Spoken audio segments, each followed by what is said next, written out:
Hi, my name is Jonas Belhaj. I'm here today with my colleague Sophie Charpentier from Chalmers Industriteknik, where we transform research into sustainable solutions for both businesses and society.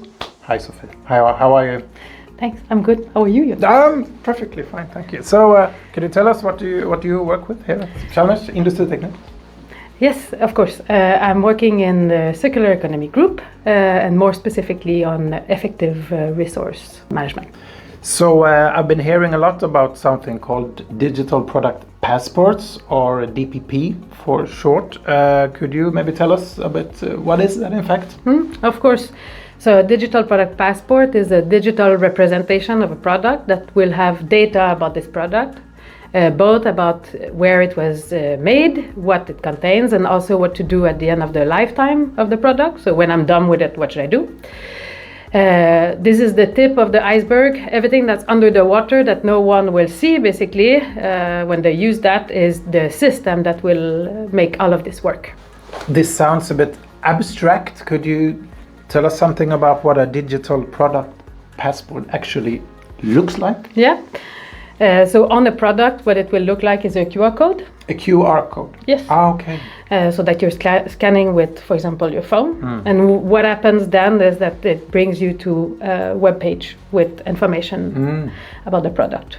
Okay. Information from many sources presented in one package. So how will DPP affect these companies?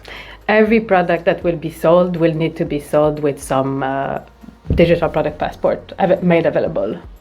Okay, so when do they have to have it in place? And which industries are going to be affected? Like in the which companies do have the most time pressure? So the way that it looks right now in February 2025 is that the first product that will have a digital product passport will be batteries, early 2027. So in 2 years' time from now. This is a different regulation. They have their own regulation. All the other products are regulated under something that's called the ESPR, the Eco Design for Sustainable Product Regulation. And what we expect now is that textile will be from mid-2027, so the requirement will be from that time, and steel and iron will be from later that same year, so 2027, quarter 3 or 4.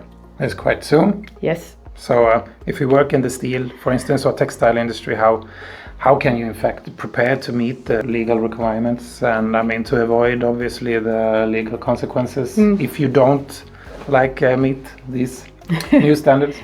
So the first thing is to digitalize if you're not digitalized. So paper will not be the norm and will not be enough, and Excel either.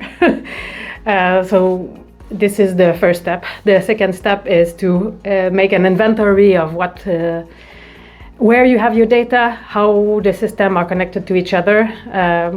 So this is the first step right now. So data. Data, always data.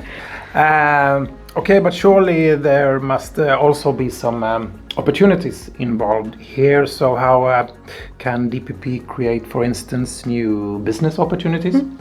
Of course, there's opportunities. It's not just compliance. That would be really boring. So the first thing is that basically company can create more trust with the consumers. So by being more transparent, consumers will know more about the product that they're buying, so they can make better choices. The second thing is that companies that are more sustainable and often have more expensive product will be able to explain why their product are more expensive.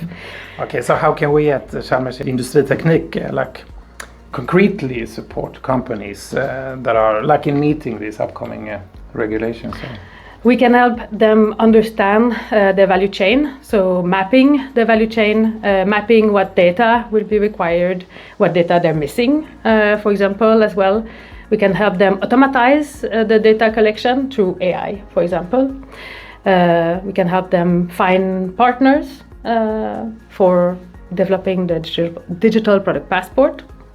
And we can help them to also get more value than just compliance. So if I was a company, what would happen if I reached out to Chalmers Industriteknik for help with DPP. Could you tell us something about what the process looks like? So we will, of course, write back to you and book a first short meeting to discuss what needs your company have. And then we will make a plan. We will help you to build your DPP knowledge and to basically bring you to compliance at the end. And then we will, of course, discuss with you to make sure that the plan that we have will meet your needs.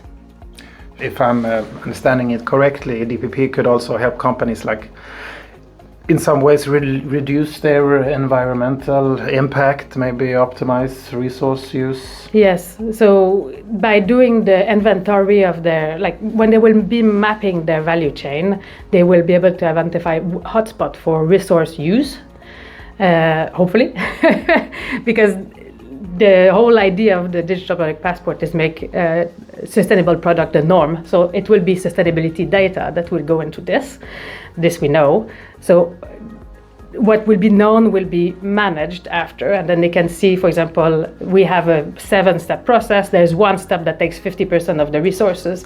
This is where we should make a change if we want to have the biggest impact. So yes. So environment, data, regulations, EU, yes. It's a nice mix. Yes. Lots of things to keep track of and learn and so on quite quickly, if I understand it, as is going to take place or be a legal requirement quite soon. So it's quite urgent. So finally, if I was working at a company selling products within the EU, in the EU market, I wanted to get started with looking at DPP for my company. What would you recommend me to do? I would recommend you to get in contact with us, so we will help you to get there. Fantastic. Thank you, Sophie Charpentier.